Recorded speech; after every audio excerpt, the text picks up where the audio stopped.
channel Ngulik Horor.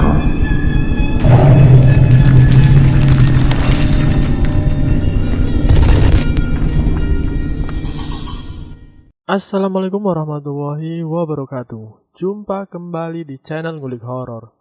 Channel kami menceritakan tentang kisah-kisah misteri yang mungkin bisa menemani agan-agan dan sista semua ya. Kali ini saya akan membawakan kisah misteri yang ditulis oleh @Sigit Eka Pribadi. Kalian juga dapat mengunjungi tweet beliau langsung ya. Nanti link saya akan sediakan di kolom deskripsinya. Yuk, daripada kita lama-lama, langsung saja kita simak ceritanya.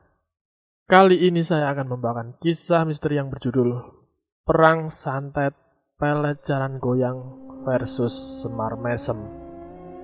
Si bos ini, kalau nggak si Lili, pasti Ayu yang sering diajak urusan bisnis ke luar negeri. Kenapa bukan aku sih? Gerutu Ria yang komplain terhadap sikap bos kantornya. Gimana nih? Nggak adil banget kan yang dilakuin Mas Felix ini? Pilih kasih dia tuh nih. Ungkap Ria terhadap Ani sahabatnya. Kalau begini caranya, aku harus cari cara supaya Mas Felix lebih perhatian kepadaku. Dia harus bertekuk lutut di hadapanku. Geruntunya lagi. Ani yang melihat kesewotan, Ria hanya bisa geleng-geleng kepala saja mendengar perkataan demi perkataan yang keluar dari mulut Ria. Sabar Ri, mungkin Pak Felix punya pertimbangan. Kenapa kok seringnya Lili atau Ayu yang diajaknya? Kata Ani berupaya menenangkan Ria. Enggak nih, itu pasti Mas Felix aja yang dasarnya ganjen. Mata keranjang, sebel aku jadinya nih. Pokoknya nih, aku harus bisa dapetin Mas Felix apapun caranya, titik. Jawab Ria kepada Ani. Ya sudahlah, terserah kamu Ri. Aku kan cuma ngingetin kamu saja supaya sabar, jawab Ani. Ya, Ria sosok wanita kantoran, salah satu staf asisten bos kantornya yang sebenarnya tak kalah cantik dan menarik bila disandingkan dengan paras kecantikan para asisten bosnya yang lain yaitu si Lili dan Ayu. Rupanya Ria sudah kadung jatuh cinta pada Felix sang bos kantornya tersebut, sehingga ia sering terpantik cemburu ketika si Lili ataupun Ayu justru yang lebih sering mendapat perhatian dari si Felix, bos kantor yang jadi pujaan hatinya tersebut. Sementara itu Felix pikirannya sedang bergolak. Ia bimbang siapa yang harus mendampinginya dalam urusan bisnisnya di Italia. Hal itu diutarakannya pada Yoga, ajudan pribadinya. Gimana nih Yok? Apa aku ajak si Lili aja ya untuk urusan bisnis di Italia ini? Soalnya waktu lalu kan si Ayu sudah aku ajak waktu urusan bisnis di Jerman. Atau si Ria aja kali ya Yok? Kayaknya enggak deh Yok. Lili aja lah. Soalnya Ria terlalu pendiam sih. Repot ntar urusannya kayak waktu di Perancis lalu. Kamu ingat kan Yok? Waktu itu Ria malah lebih banyak diemnya. Iya kan? Ungkap Felix kepada Yoga. Terserah bos aja lah. Gimana baiknya? Kalau saya mah cuman pengikut. Mana saya ngerti urusan yang begituan bos? Jawab Yoga. Padahal Yok, waktu itu aku mengandalkannya. Tapi ya kamu tahu sendiri kan? Kan kamu terus yang mendampingi saya. Makanya aku jadi lebih sering ngajak si Lili atau si Ayu kalau ada urusan bisnis kantor. Ria. Sebenarnya aku itu suka sama dia Yok. Tapi entah kenapa juga sih Yok, aku tuh langsung terdiam membeku. Lidahku keluh dan mulutku mengatup bila aku ingin mengungkapkan rasa suka itu sama dia. Dia itu malahan sering bikin aku cemburu sama staf cowok para bawahanku. Bayangkan Yok, dia justru lebih supel kalau gaul sama bawahanku para cowok-cowok ganjen itu. Tapi kalau sama aku dia malah dingin banget. Padahal aku kan bosnya. Beda banget respeknya. Aku harus cari cara nih supaya Ria bisa tergila-gila padaku. Gimana Yok menurut kamu? Tanya Felix kepada Yoga. Ya, kalau menurut saya sih, bos harus kasih perhatian sama si Ria, supaya tahu kalau bos suka sama Ria. Maaf ya bos, itu cuma saran lo bos. Terus emangnya bos mau pakai cara apa sih sebenarnya? Tanya Yoga. Nanti kamu akan tahu sendiri Yok. Tunggu aja lah ntar, jawab Felix. Ya, begitulah yang terjadi pada Felix, yang ternyata usut punya usut sedang menaruh hati kepada Ria. Singkat kata begini jalan ceritanya.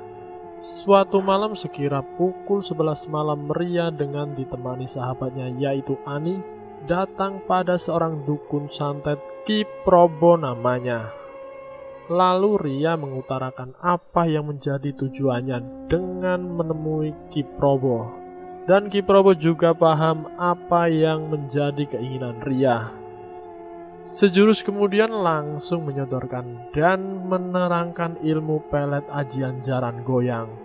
Ki Probo menjelaskannya dengan seksama kepada Ria. Ritual jaran goyang itu tidaklah mudah. Dok. Sebab kamu harus menjalani proses ritual mandi kembang 7 rupa selama 7 hari 7 malam, puasa muti selama 7 hari 7 malam. Lalu kamu harus memberi sajen pada susuk yang nantinya kutanamkan di ubun-ubun setiap malam Jumat.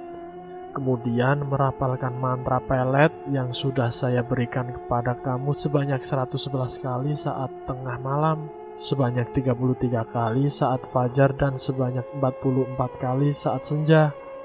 Jadi totalnya 188 kali dalam sehari. Diiringi membayangkan wajahnya selama melafalkan mantra. Kamu sanggup? Sanggup Ki. Pokoknya demi mendapatkan Mas Felix, saya sanggup Ki, jawab Ria dengan penuh keyakinan. Baiklah kalau begitu, saya siapkan berbagai bahannya dan catatan tata cara buat ritualmu. Dan ingat juga, kamu sudah sepakat dengan segala konsekuennya ya Dok? Tegas Ki Probo kepada Ria. Siap Ki, jawab Ria lagi. Sepulangnya dari rumah Ki Probo dalam perjalanan pulang tersebut, Ani sempat mengingatkan sahabatnya tersebut. Kamu sudah yakin banget Ri pakai pelet jaran goyang demi memiliki Pak Felix? Ingat Ri, pelet itu nggak baik, dosa Ri, kata Ani. Udahlah nih, pokoknya aku sudah yakin Mas Felix harus bertekuk lutut di hadapanku. Dia harus jadi milikku. Gak rela banget kalau Mas Felix sampai jatuh ke pelukan si Lili atau si Ayu, tegas Ria. Ya sudahlah kalau gitu. Yang penting sebagai sahabatmu aku sudah mengingatkanmu, tutur Ani. Ternyata apa yang dilakukan oleh Ria turut juga dilakukan oleh Felix. Dengan ditemani Yoga, ajudan pribadinya, ia datang kepada dukun santet Ki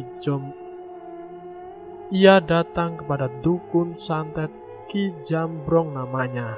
Ki Jambrong menjelaskan dengan seksama kepada Felix tentang ilmu dan laku ritual yang harus dilakoni agar bisa menguasai pelet Semar Mesem. Dengan serius Ki Jambrong menjelaskan kepada Felix, ingat ya, kamu harus mandi kembang 7 rupa selama 7 hari, puasa muti 7 hari 7 malam, mulainya Selasa Kliwon. Kemudian di hari ke depan, kamu harus puasa pati geni selama 1 hari penuh.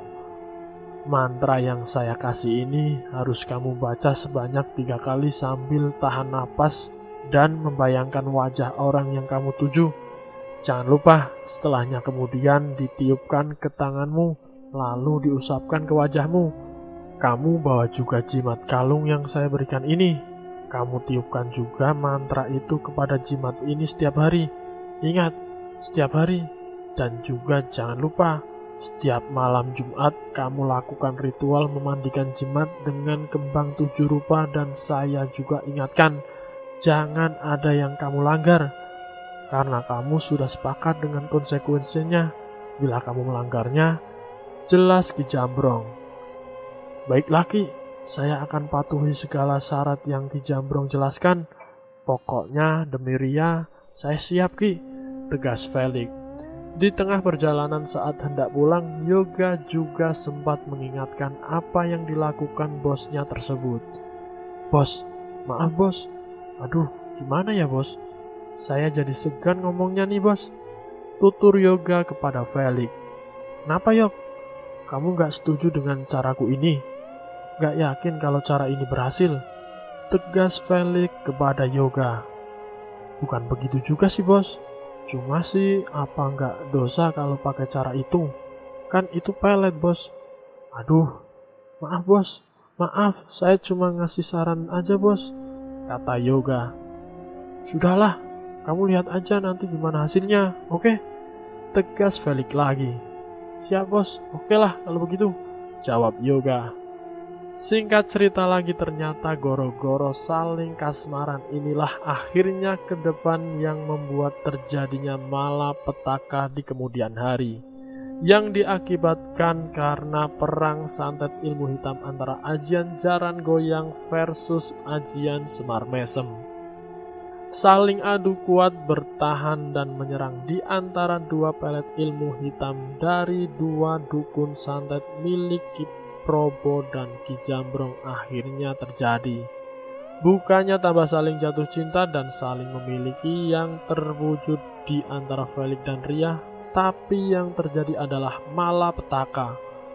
Katanya sih hal ini terjadi karena efek saling serang dan saling bertahan dari kedua ilmu pelet hitam tersebut, sehingga justru anti klimaks, membuahkan malapetaka yang berujung pada rusaknya ingatan Ria dan Felix yang pada akhirnya harus mengalami gangguan jiwa. Ya, keduanya jadi gila, sempat dirawat berbulan-bulan di rumah sakit jiwa. Tapi karena kondisi kesehatan keduanya terus menurun, mereka harus dirujuk ke rumah sakit umum dan menempati ruang ICU. Menurut diagnosa dokter yang merawat keduanya, kenapa kondisi kesehatan keduanya menjadi seperti itu? Disebabkan juga karena keduanya tidak mau makan dan minum. Asupan gizi dalam tubuh tak seimbang dan sering menyakiti diri sendiri. Bahkan akhirnya nyawa Ria dan Felix tak tertolong dan harus menjemput ajal. Masing-masing mengembuskan nafas terakhirnya di ruang ICU rumah sakit. Kematian keduanya pun sangat tidak wajar. Ria meninggal dengan mata melotot, kemudian keluar darah hitam dari ubun-ubunnya. Sedangkan Felix selain meninggal dengan mata melotot, dari lubang duburnya keluar cairan hitam, dan ada bekas menghitam seperti terbakar di dadanya. Bisa dimungkinkan ini disebabkan karena ritual-ritual pesugihan ataupun sejenisnya yang tak lagi rutin dijalankan karena keduanya akhirnya jadi gila. Ya, sebuah akhir yang tragis sekaligus memilukan. Goro-goro kasmaran justru terjadi perang santet pelet hitam, Jaran Goyang versus Semar Mesem. Begitulah kesaksian Ani dan Yoga kepada saya, termasuk juga kesaksian yang didapat Ani dan Yoga dari keluarga dekat keduanya, baik itu keluarga Felix maupun keluarga Ria yang tak ingin namanya disebutkan tersebut. Ya, sebagai HRD kantor saya perlu mengetahui apa yang menjadi sebab musabab terkait sakit kerasnya dua karyawan terbaik kantor yang akhirnya meninggal tersebut, apalagi yang satu bos dan satunya adalah asistennya bos.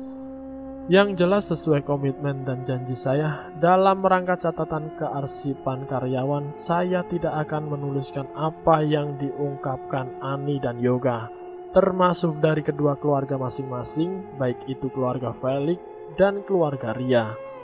Ya, ternyata meski dunia semakin modern, tapi saya harus menerima kenyataan pahit bahwa pelet, santet, dan sejenisnya demi mencapai tujuan masing-masing masih saja berlaku.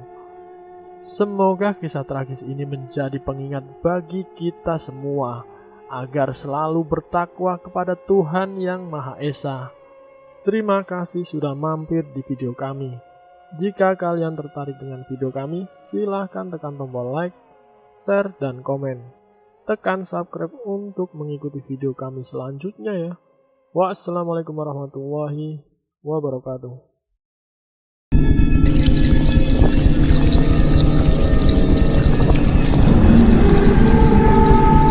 Selamat datang di channel Ngulik Horor.